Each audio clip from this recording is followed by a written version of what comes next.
એનું સ્ટ્રક્ચર કહીએ તો એના સાથે પરિપૂર્ણ છે. હવે શાળા એક નવો પ્રોજેક્ટ લઈ જવા જઈ રહી છે અને હું આ તબક્કે યાદ કરીશ ચોક્કસથી કે આશરે 3-1 વર્ષ પહેલા એવું સપનું જોયું હતું. આપણી વચ્ચે ડુમરાલિયા સાહેબ ઉપસ્થિત છે, જીસીઆરટી ના સચિવ સાહેબ. એમના જોડે પણ વાત થઈ હતી ને એમને પણ મેં જણાવ્યું હતું કે સાહેબ હવે બસ એક સપનું છે.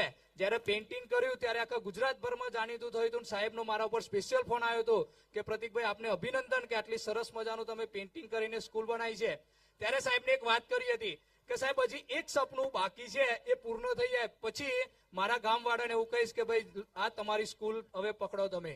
અને એ સપનું હતું કે આપણી શાળાને સેન્ટ્રલ એસી સ્કૂલ બનાવી છે એસી સ્કૂલ.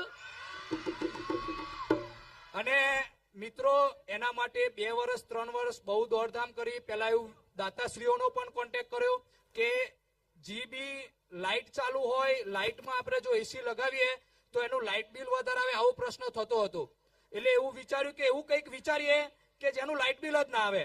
અને આપણે સંસદ સભ્ય દેવસિંહ ચૌહાણ સાહેબ, આપણા ધારાસભ્ય સંજયસિંહ મહેડા સાહેબ, બધાનો સાથ સહયોગ અને એમનો જે કંઈ લેટર પેડ કરવાનો થાય એ બધું કરીને અને આપણે જેડામાંથી શિક્ષણ વિભાગ દ્વારા આપણે 25 કિલોવોટનું સોલર સિસ્ટમ આપી છે.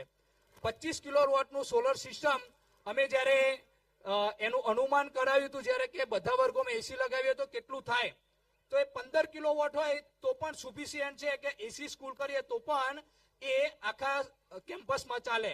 અને એની સામે આપણને 25 કિલોવોટનું સોલર સિસ્ટમ મળી છે. અને આપણને અત્યાર સુધીમાં 6 એસી ના દાતા પણ થઈ ગયા છે અને હવે બાકી 6 એસી ના દાતા રહ્યા છે. અને આપણે ઝડપથી આપણે ગામવાળાને અગાઉ પણ મેં કહ્યું હતું કે આખા ગુજરાતમાં આપણી સ્કૂલ પણ કદાચ એવી પ્રથમ બનશે કે જે સોલર સિસ્ટમ સંચાલિત એસી સરકારી સ્કૂલ હોય.